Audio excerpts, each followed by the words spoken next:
Nevertheless, the hour is coming, and it is now, when the true worshippers will worship the Father with spirit and truth. For indeed the Father is looking for such like ones to worship him. God is a spirit, and those worshiping him must worship with spirit and truth. That was the scripture I was looking to find, but was having a little difficulty finding it in time. So, to continue, the hour is coming, and it is now.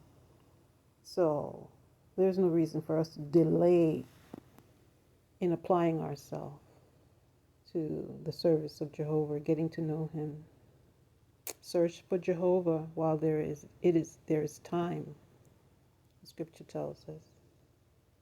And the time is still available to many if they will apply themselves, not in a delayed format, but with some urgency.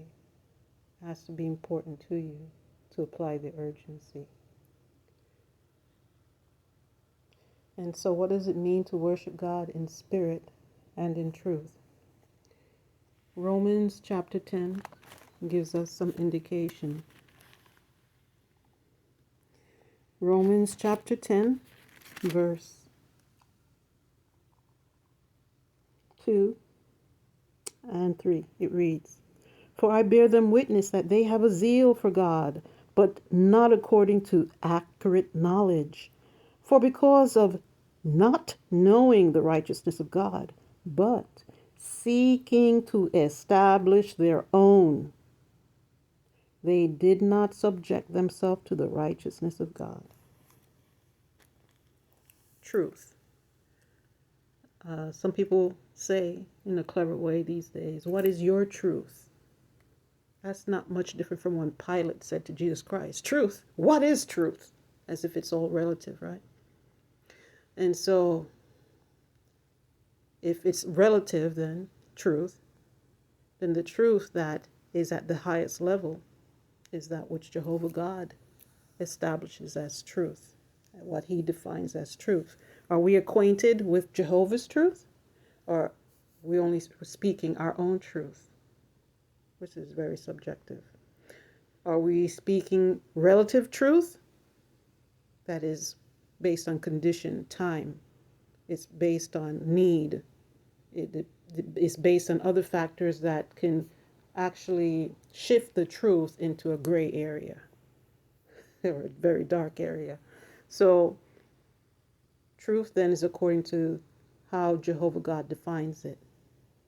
And it says that the Father is a spirit, and he is looking for such like ones to worship him in spirit and in truth.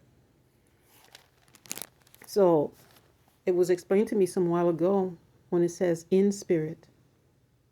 They were saying that because he's invisible, we shouldn't need any visible structure to worship him, as far as idols and pictures and what have you. That's relatively true. Yes, relatively. But when somebody says you're spirited and they want you to do it with spirit, are they talking about visible, invisible, or they're talking about the energy you bring into it? So we have to worship Jehovah God with zeal. There's a scripture that tells us that we have to be zealous in our worship. But here, when it says in spirit or with spirit and in truth, it's not necessarily talking about whether or not you have idols. That's a different subject matter that Jehovah God defines very clearly, that he doesn't like idols. And for it to be a part of the worship, that's a separate matter. But when it says spirit and the truth, we have to think back to what Jesus Christ said when he condemned a whole congregation by saying they lacked the love they once had. Why would he say that? He says, "I hold this one thing against you." That's in Revelation. You lack the love you once had. So they were really, slight about it, casual about their presentation to Jehovah.